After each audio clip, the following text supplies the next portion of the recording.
Good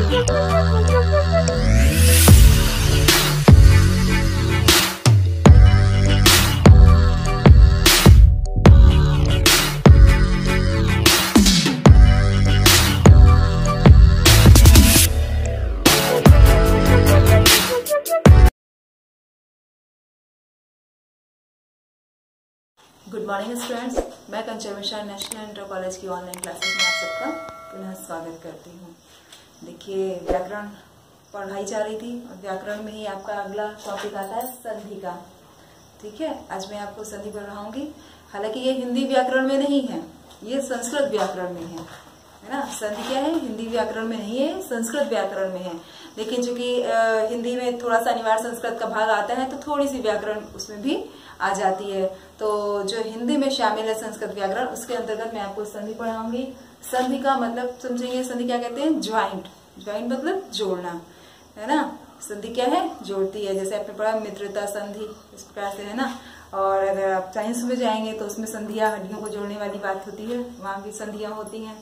और हिंदी में आज संधि पढ़ेंगे, इसमें वर्ण से वर्ण का या स्वर से स्वर को जोड़ना कहलाते हैं। ठीक है, ये संधि कहते हैं। संधि का अगर हम शाब्दिक अर्थ देखें तो दो स्वरों के मेल से या दो से अधिक स्वरों के मेल से जो ध्वनि संबंधी परिवर्तन होता है उसे संधि कहते हैं, है ना। स्वरों के मेल से जो ध्वनि संबंधी परिवर्तन होता है उसे संधि कहते हैं। हमने हिंदी में केवल दो ही चीजें पढ़ी है और आपने भी दो ही चीजें पढ़ी होंगी। पहले देखेंगे स्वर और व्यंजन। ठीक है, पूरी हिंदी में दो ही चीजें पढ़ी गई हैं, स्वर और व्यंजन। आज इन्हीं स्वर और व्यंजन का ही वर्णन होगा, है ना। इन्हीं स्वर और व्यंजन का वर्णन करके मैं आपको संधि बताऊंगी। संधि शब्दों की नहीं होती है, वर्णों की होती है। वर्णों में भी व्यंजन वर्णों की नहीं होती है, ध्वनि की होती है। ध्वनि कहाँ से उत्पन्न होती है? स्वर से। अब कहेंगे अब स्वर क्या होते हैं? तो देखिए, ऐसे वर्ण जिनके उच्चारण में जो हमारी प्राणवायु है वो कहीं से भी टकराए ना, है ना। प्राणवायु जो हमारी कंठ से निकलती ही चली जाए, वो कहीं से टकराए ना। टकराने का अर्थ क्या है? टकराने का मतलब कि हमारी जिह्वा से, दंत से, तालू से, ओष्ठ से, यानी जबान से, दांतों से, ओठ से, तालू से हमारी जो प्राणवायु अर्थात हमारी जो सांस है वो टकराए ना। उनके उच्चारण में ऐसे वर्ण जिनके उच्चारण में हमारी प्राणवायु कहीं से टकराती नहीं है, स्पर्श नहीं करती है, वे स्वर कहलाते हैं। और व्यंजन स्वर का सहारा लेकर के उनका उच्चारण करते हैं। तो स्वर कितने होते हैं? 11। सॉरी, स्वर होते हैं 11। दो और भी है, अंगोरा, परंतु संस्कृत व्याकरण में जब बात करेंगे तो उनका वर्णन नहीं करेंगे क्योंकि वे जोड़ करके बने हैं। व्यंजन को जोड़ करके अंगोरा का निर्माण हुआ है, इसलिए संस्कृत में उन स्वरों का वर्णन नहीं करेंगे। केवल व्यंजन स्वर हमारे पास 11 होते हैं और मात्राएं 10 ही होती हैं। अब आप पूछेंगे जब स्वर 11 हैं तो मात्राएं 10 क्यों हुई? देखिए, सबसे पहला वर्ण हमारा आता है, स्वर आता है छोटा आ।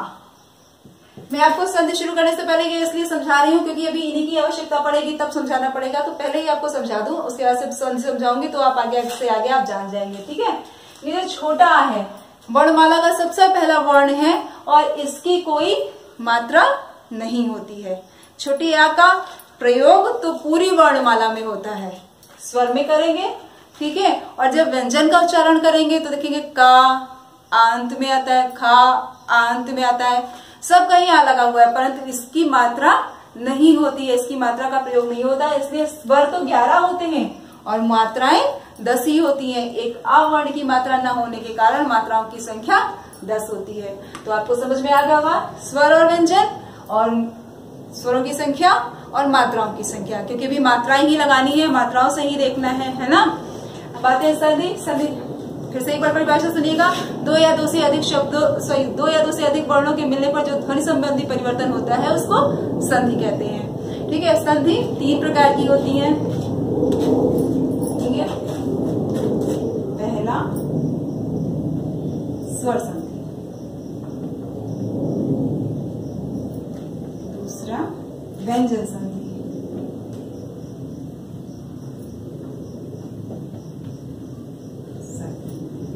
तीसरा विसर्ग संधि।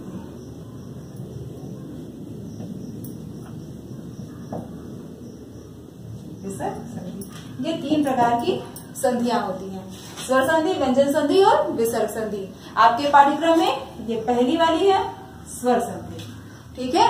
पहली वाली संधि आपके पाठ्यक्रम में स्वर संधि। स्वर संधि समझे, यहां से जहां स्वरों की गणना होती है, स्वरों के मिलने से ध्वनि संबंधी परिवर्तन होता है व्यंजन में, व्यंजनों के मिलने से ध्वनि संबंधी जो वर्ण परिवर्तन होता है वो व्यंजन संधि में। लेकिन स्वर संधि को अगर हम देखेंगे तो कितने इसके भागों के पहले भागों के बारे में बताएंगे आपको। स्वर संधि के कितने भाग हैं, स्वर संधि को कितने भागों में बांटा गया है। पहला है दीर्घ संधि, दीर्घ स्वर संधि,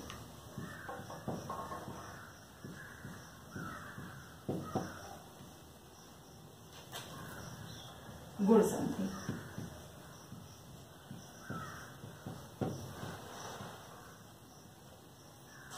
वृद्धि संधि,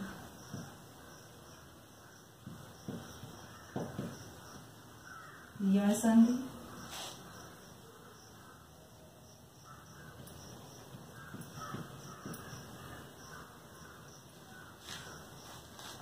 और अयामी संधि।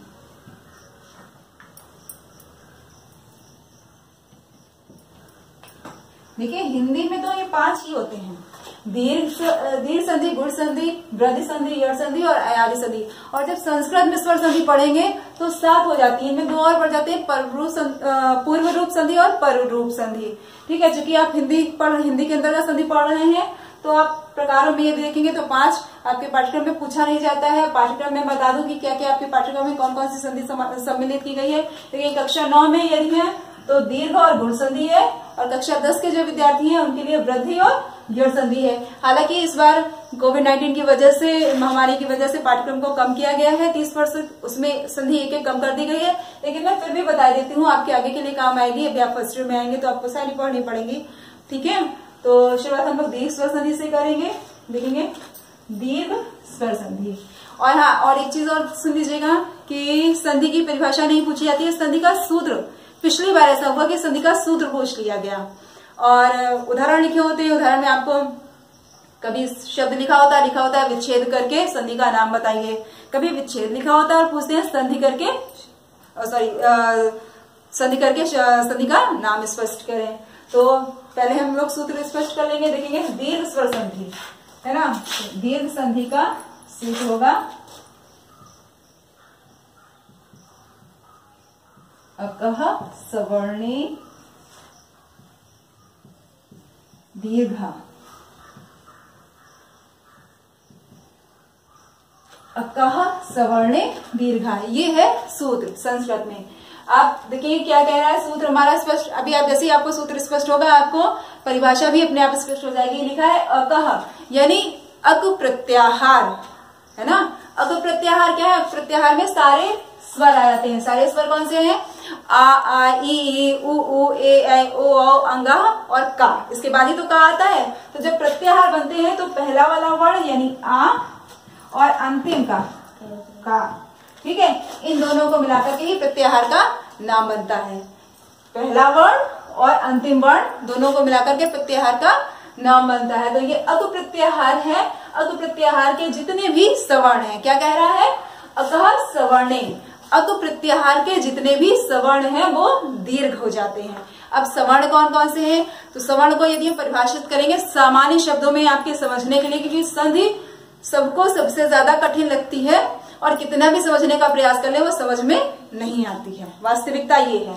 तो सामान्य शब्दों में हम समझेंगे कि अक प्रत्याहार के सवर्ण कौन है। हम लोग क्या बनाएंगे, 5 परिवार बनाते हैं। यही 5 परिवार अभी संधि को हल करेंगे। तो परिवार बनाते हैं, कह रहा है सवर्णे, है ना। 11 स्वरों में सवर्ण कुछ ही है, देखेंगे 5 परिवार बनेंगे। तो देखेंगे परिवार में पहला तो आ का ही बनेगा, आ और आ सवर्ण है, बस ये छोटा है और ये उसका बड़ा भाई है, ठीक है। ये छोटे और बड़े 2 भाई मिलकर के एक परिवार बन गया, ये सवर्ण हो गया। फिर ई और ई, ये भी छोटा है और ये बड़ा है, ये दूसरा परिवार हो गया। तो ये हो गया पहला, ये दूसरा परिवार, तीसरा बनेगा उ और उ, छोटे बड़े मिलकर के परिवार बना रहे हैं तीसरा, और ये चौथा है ए और ए, ठीक है। पांचवा ओ औ। देखेंगे ये सवर्ण है। सवर्ण क्यों? छोटा यहाँ भी, छोटा यहाँ भी, छोटी यहाँ भी बस मात्रा लग करके ये दीर्घ हो गए हैं, बड़े हो गए हैं। छोटा ऊ यहाँ है, यहाँ भी छोटा ऊ है, बस बड़ी की मात्रा हो गई है। ए है, ओ है और ओ यहाँ भी है और एक मात्रा बढ़ गई, औ हो गई। इसके बाद क्या आते हैं? ए ओ अंग का कोई सवर्ण नहीं है, आ का भी कोई सवर्ण नहीं है। यहाँ हमने री छोड़ा है, इसके बाद में री का भी कोई सवर्ण नहीं है। परिभाषा हमारी क्या कहती है? अकह सवर्णे, अक प्रत्याहार के सवर्ण। सवर्ण कौन है? बराबर, समान, ठीक है। और एक परिवार में समान सदस्य होते हैं, तो अक प्रत्याहार के सभी सवर्ण दीर्घ हो जाते हैं।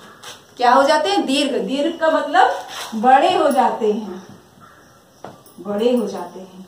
जैसे एक और एक दो हो जाता है, वैसे भी ये मात्राएं दीर्घ हो जाती हैं। अब ये क्या है? इनकी मात्राएं ही तो गिनी जाएंगी। मान लीजिए अब सूत्र समझेगा कि यदि आ प्लस आ हो तो भी बड़ा आ बनेगा, ठीक है। और बड़ा बड़ा तो बड़ा होता ही है, उसमें कोई घटता नहीं है। और यदि छोटा छोटा है तो दोनों मिलकर के बड़े बन जाते हैं, ठीक है। क्या कह रहा है? अकह सवर्णे, अकह सवर्णे, समझ में आ रहा है? दीर्घा, दीर्घ हो जाते हैं। अग प्रत्याहार के सभी सवर्ण मिलने के बाद आपस में मिलने पर दीर्घ हो जाते हैं। तो परिभाषा आपको समझ में आ गई कि अग प्रत्याहार के सवर्ण हमने आपको लिख दिए 5 परिवार में, 5 परिवार बनाए, 5 फैमिली बनाई है। आ की ये है, ई की ये है, उ की और ए की औ की, ये 5 परिवार हैं। जब इनको आपस में मिलाएंगे, इन स्वरों को जब आपस में मिलाएंगे तो ध्वनि संबंधी परिवर्तन हमेशा दीर्घ में जाएगा, यानी बड़ा बन जाएगा। इसी प्रकार से छोटी को भी छोटी से मिलाएंगे तो बड़ी हो जाएगी, बड़ी को छोटी से मिलाएंगे तो भी बड़ी हो जाएगी। छोटे ऊ का भी रहेगा, ए का, ओ का, सबका यही रहेगा। बस इन्हीं चीजों का आपको ध्यान रखना है, संधि हमेशा आपकी स्पष्ट हो जाएगी। यदि आप परिभाषा रटेंगे, उदाहरण सूत्र रटेंगे तो आप कभी हल नहीं कर पाएंगे। केवल इन छोटी सी बातों को ध्यान में रखेंगे तो आप संधि को हल कर लेंगे। देखेंगे मैंने दीर्घ संधि के उदाहरण लिख दिए, आपको उदाहरण के माध्यम से समझाऊंगी। ये भी तो मैंने छोटी सी सामान्य सी बात में आपको समझाने का प्रयास किया, अब उदाहरण के माध्यम से समझेंगे। मैंने आपको बताया था छोटा स्वर बड़ा स्वर मिलकर के बड़ा स्वर बनाएंगे। अकह सवर्ण दीर्घ, परिभाषा ध्यान रखिएगा। देखेंगे सा प्लस अक्षर है ना, सा प्लस अक्षर, इसमें ये व्यंजन है और व्यंजन का उच्चारण स्वर के साथ होता है, छोटे आ के साथ में होता है। तो यहाँ पे क्या मिलेगा हमें? छोटा आ, और प्लस क्या कर रहा है? छोटा आ। जैसा कि आपने पहले देखा था कि छोटा और छोटा आ मिलकर के बड़ा, क्या बड़ा? बड़े आ की मात्रा। सा प्लस अक्षर मिलकर के साक्षर बन गया, है ना। तो यहाँ छोटा आ यहाँ पे था व्यंजन में, और यहाँ पे स्वयं छोटा उपस्थित था, और ये दोनों ने मिलकर के बड़े आ की मात्रा बनाई। कहते अकह सवर्णे, समान वर्ण मिलकर के दीर्घ हो गए यानी बड़े हो गए। उसी प्रकार से देखेंगे दूसरा है हिम प्लस आलय। माँ में छोटा आ है और यहाँ पर बड़ा आ है, छोटा बड़ा मिलकर के भी बड़ा होगा। देखेंगे हिमालय, माँ में बड़े आ की मात्रा आ गई, ये आ का लोप हो गया।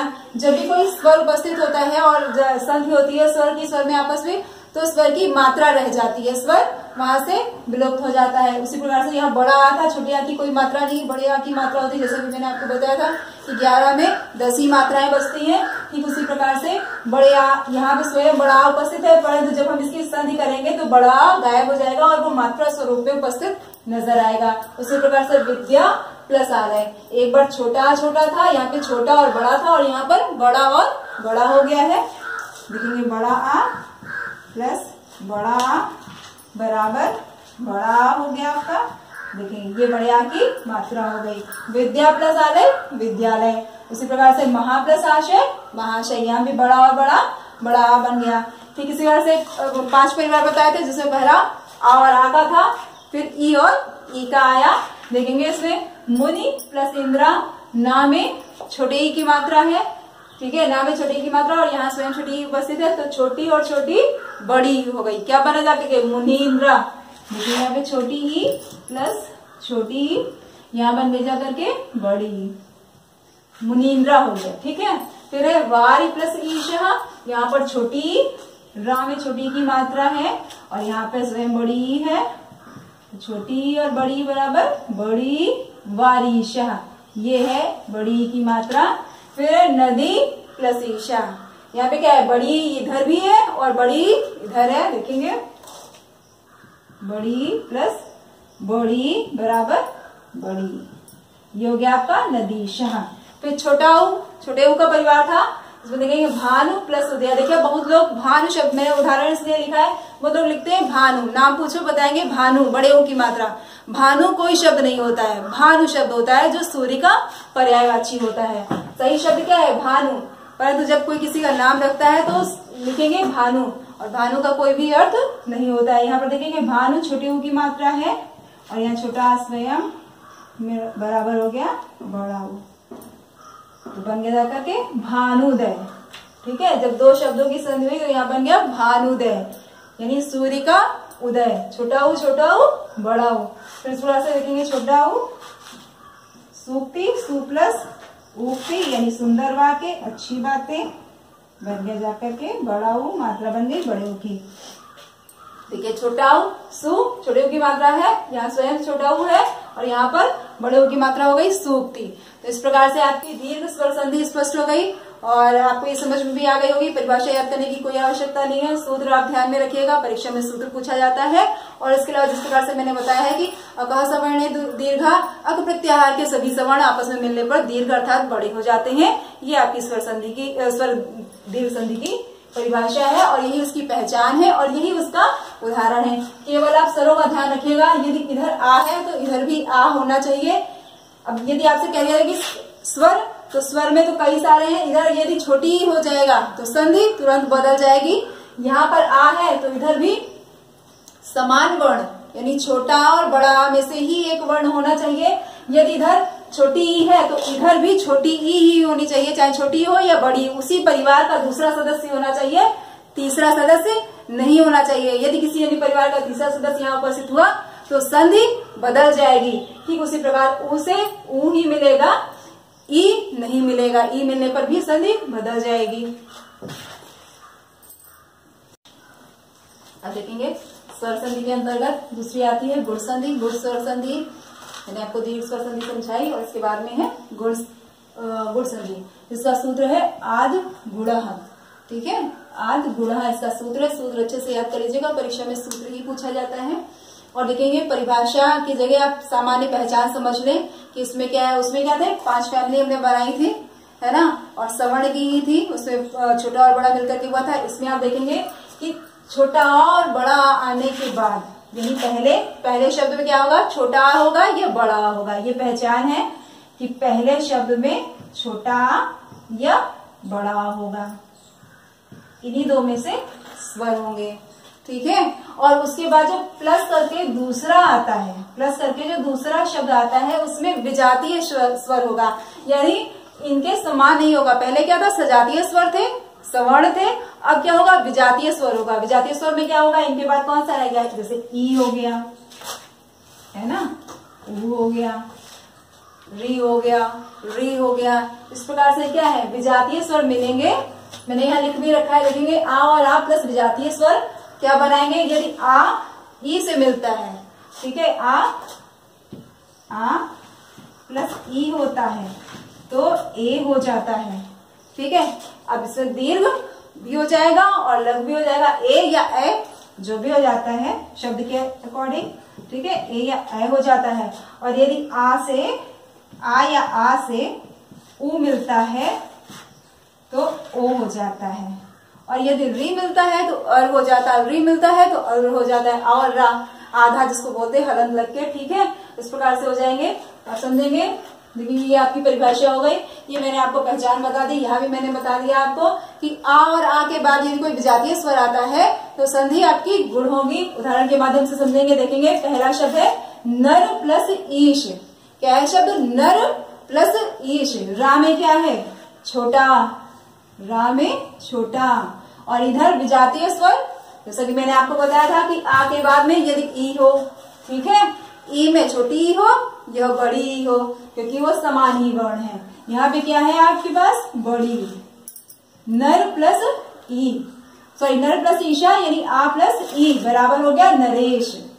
ठीक है, एक और इसकी पहचान आपको हम बता दें, यदि आपको परिभाषा और भूल जाए या पहचान भूल जाए तो लिखेंगे जैसे नरेश, महेश, सुरेश, राकेश, जैसे जितने भी शब्द इस प्रकार से बनते हो सब गुण संधि में, क्योंकि आपका एक शब्द स्पष्ट हो गया, नरेश आपका स्पष्ट हो गया, तो चाहे वो महेश हो, चाहे वो सुरेश हो, चाहे वो गणेश हो, सब पे आपका मंत्र यही लगेगा, सब पे सूत्र आपका यही लगेगा, क्योंकि विच्छेद करने के बाद आपको आ और ई ही प्राप्त होगा।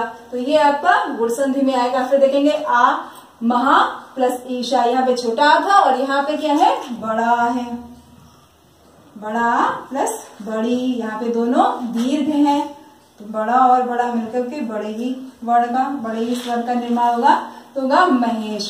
ठीक है, एक ही मात्रा प्राप्त हो रही है, ये हमने यहाँ लिखा हुआ है। ठीक है, ये ए, इसकी एक मात्रा होती है और इसकी दो मात्राएं होती है, इसलिए यहाँ पे नहीं लगाई जाती है। यदि यहाँ भी लगा देंगे, यहाँ भी लगा देंगे तो अंतर नहीं रह जाएगा। ये एक ही मात्रा प्राप्त हुई है गुण संधि में। ठीक है, फिर उसके बाद देखेंगे ओ की, ओ का उदाहरण यहाँ पे है छोटा आ प्लस उ, बदल गया विजातीय स्वर, अभी तक ई था और अब उ आ गया है, तो शब्द क्या है हमारा, भाग्य प्लस उदय, भाग्य प्लस उदय। भाग्य का अंतिम वर्ण क्या कहता है, आ, और उदय का प्रथम वर्ण। परिभाषा क्या कहती है, संधि कैसे होती है, प्रथम शब्द का अंतिम वर्ण और द्वितीय शब्द का प्रथम वर्ण मिलकर के जो ध्वनि संबंधी परिवर्तन करते हैं वो संधि कहलाती है। तो क्या है, छोटा आ प्लस छोटा उ बराबर ओ, है ना, छोटा उ, छोटा आ और छोटा उ बराबर ओ हो गया, भाग्योदय, ये उ की मात्रा भाग्योदय हो गया। उसी प्रकार से देखेंगे वृक्ष प्लस ऊपरी। ठीक है, वृक्ष प्लस ऊपरी, तो यहाँ पे छोटा और यहाँ पे छोटा उ, वृक्षोपरि, ओ की मात्रा प्राप्त हुई है ये। और फिर देखेंगे गण प्लस ईश, गणेश। अगर समझ में आपको गुण संधि, देखेंगे इधर छोटा आ और बड़ा ही रहेगा, प्रथम आपका जो है, प्रथम क्या है, छोटा आ या बड़ा ही रहेगा, और उसके बाद विजातीय स्वर में आपके पास छोटा और बड़ा आ के बाद में जो स्वर है आपके पास, छोटी है, ऊ है, बड़ी है, बड़ा ऊ है, री है, इस प्रकार के स्वर मिलेंगे तो आपकी संधि गुण बनेगी। देखिए आज के वीडियो में मैंने आपको स्वर संधि के अंतर्गत दीर्घ और गुण संधि बताई है। यदि आपको समझ में आई हो तो भी और ना आई हो तो भी कमेंट के माध्यम से मुझे बताने का प्रयास करेंगे, और वीडियो को लाइक और सब्सक्राइब करना कतई ना भूलें। इसी का जो मैं सेकंड पार्ट आपको बनाऊंगी उसमें जो संधियां रह गई है, स्वर संधियों के अंतर्गत जो संधियां रह गई, वृद्धि और यौन संधि, उसके बारे में बताऊंगी। धन्यवाद।